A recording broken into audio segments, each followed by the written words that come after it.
In this podcast episode, Professor Jeffrey Sachs, a renowned economist and global affairs expert, shares his insights on international relations, the ongoing war in Ukraine, and the implications of Tulsi Gabbard's recent confirmation as Director of National Intelligence. Sachs, who has spent decades studying global politics and economics, emphasizes the importance of understanding the historical context of current events and the need for a more prudent approach to foreign policy.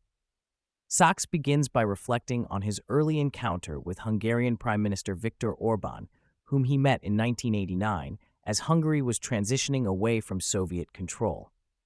Sachs notes Orbán's vision and energy, which he believes would lead him to become a significant political figure in Hungary. He highlights the importance of vision and foresight in enduring leadership, suggesting that these qualities are often lacking in many contemporary politicians. Sachs points out that Orbán's determination to create a new Hungary is evident even at that early stage, and he recognizes the potential for Orbán to shape the future of his country. The conversation shifts to the war in Ukraine, which Sachs attributes to a series of misguided U.S. foreign policy decisions dating back to the 1990s. He criticizes the expansion of NATO, initiated under President Bill Clinton, as a fundamental miscalculation that provokes Russia and contributes to the current conflict. Sachs explains that the U.S. had promised not to expand NATO eastward, a commitment that was broken, leading to increased tensions with Russia.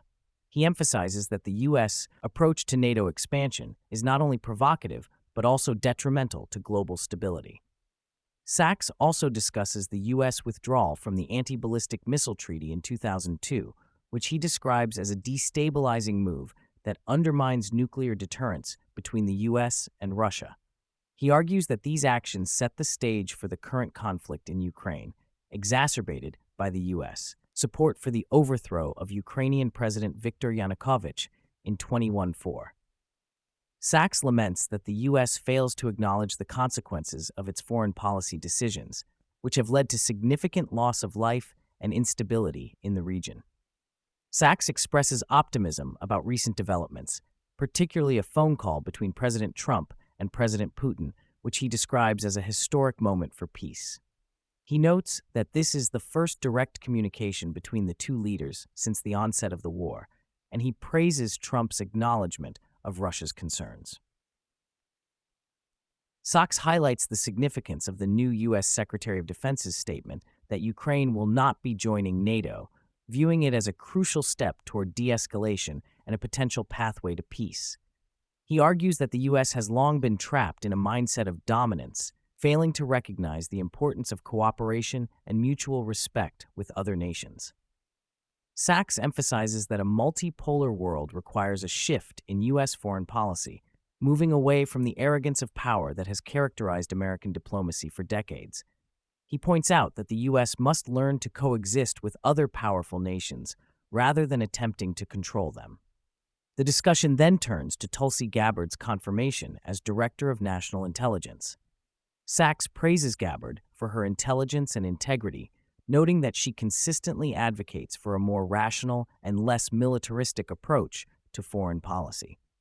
He expresses hope that her presence in a key position within the administration will help steer U.S. policy toward a more peaceful and cooperative direction. Sachs criticizes the Democratic Party for its treatment of Gabbard, highlighting the irony that many of her former colleagues voted against her confirmation despite her qualifications and experience. He argues that the party's failure to embrace voices like Gabbard's reflects a broader issue within American politics, where dissenting opinions are often marginalized. Throughout the podcast, Sachs emphasizes the need for prudence in U.S. foreign policy. He argues that a successful president must recognize when to apply the brakes on military engagement and prioritize diplomacy over conflict.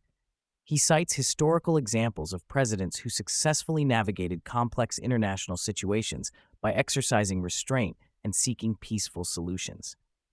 Sachs warns that the current geopolitical landscape is fraught with challenges, including rising tensions with China and ongoing conflicts in the Middle East. He stresses that the U.S. must avoid overextending itself militarily and instead focus on addressing domestic issues such as economic inequality and infrastructure development.